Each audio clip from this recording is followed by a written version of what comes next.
പലരും പരിശുദ്ധാത്മാവിനെ ശക്തി നൽകുന്ന ഒരാളായി മാത്രം കാണുന്നു. ചിലർ അത്ഭുതങ്ങൾ ചെയ്യുന്ന ആത്മാവായി മാത്രം കാണുന്നു. പക്ഷേ പരിശുദ്ധാത്മാവ് യഥാർത്ഥത്തിൽ ദൈവരാജ്യവുമായി എന്ത് ബന്ധമാണുള്ളത്? ഈ സത്യം മനസ്സിലായാൽ നമ്മുടെ ക്രിസ്തീയ ജീവിതത്തെ നമ്മളൊരു പുതിയ രീതിയിൽ കാണാനായിട്ട് തുടങ്ങും. ദൈവരാജ്യം എവിടെയാണ്? യേശു പറഞ്ഞു, ദൈവരാജ്യം നിങ്ങളുടെ ഉള്ളിലാകുന്നു. ലൂക്കോസ് 17:21. എന്നാൽ ഒരു ചോദ്യം, ദൈവരാജ്യം നമ്മുടെ ഉള്ളിൽ എങ്ങനെ വന്നു?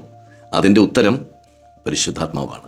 പഴയ നിയമത്തിൽ ദൈവസാന്നിധ്യം കൂടാരത്തിൽ, പിന്നീട് ദേവാലയത്തിൽ ഒക്കെ വെളിപ്പെട്ടു. പക്ഷേ പുതിയ നിയമത്തിൽ ദൈവം ഒരു കെട്ടിടത്തിലല്ല വസിക്കുന്നത്. അവൻ തൻ്റെ ആത്മാവിനാൽ വിശ്വാസിയുടെ ഉള്ളിൽ വസിക്കുന്നു. പരിശുദ്ധാത്മാവ് സ്വർഗീയ രാജാവിൻ്റെ സാന്നിധ്യമാണ്. ഒരു രാജാവ് ഒരു രാജ്യത്തെ ഭരിക്കുമ്പോൾ അവിടുത്തെ സാന്നിധ്യം അവിടെ അനുഭവപ്പെടും. അതുപോലെ പരിശുദ്ധാത്മാവ് നമ്മുടെ ഉള്ളിൽ വസിക്കുമ്പോൾ രാജാവായ യേശുവിൻ്റെ ഭരണമാണ് നമ്മുടെ ജീവിതത്തിൽ പ്രകടമാകുന്നത്. അതുകൊണ്ടാണ് അപ്പോസ്തലനായ പൗലോസ് പറയുന്നത്, ദൈവരാജ്യം ഭക്ഷണവും പാനീയവുമല്ല, നീതിയും സമാധാനവും പരിശുദ്ധാത്മാവിലുള്ള സന്തോഷവുമാകുന്നു.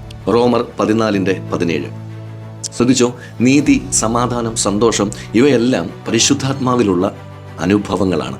അതായത് പരിശുദ്ധാത്മാവുള്ളിടത്ത് ദൈവരാജ്യത്തിൻ്റെ ഫലങ്ങൾ പ്രകടമാകുന്നു. ദൈവരാജ്യം എന്ന് പറയുന്നത് ഒരു വെറും വാക്കല്ല. പൗലോസ് വീണ്ടും പറയുന്നത് ഇങ്ങനെയാണ്, ദൈവരാജ്യം വശീകരണ വാക്കുകളിലല്ല, ശക്തിയിലാകുന്നു. 1 കൊരിന്ത്യർ 4:20. ഈ ശക്തി മനുഷ്യൻ്റെ കഴിവല്ല, അത് പരിശുദ്ധാത്മാവിൻ്റെ പ്രവർത്തനമാണ്. പരിശുദ്ധാത്മാവ് നമ്മെ യേശുവിനെ പോലെ രൂപപ്പെടുത്തുകയും ദൈവരാജ്യത്തിൻ്റെ മൂല്യങ്ങൾ നമ്മുടെ ജീവിതത്തിൽ പ്രകടമാക്കുകയും ചെയ്യുന്നു.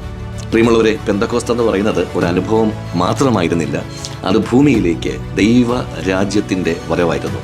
പരിശുദ്ധാത്മാവ് വന്ന ദിവസം സ്വർഗം മനുഷ്യൻ്റെ ഉള്ളിൽ വസിക്കാൻ തുടങ്ങി. അതുകൊണ്ട് പരിശുദ്ധാത്മാവുള്ളിടത്ത് ദൈവരാജ്യം പ്രകടമാകും.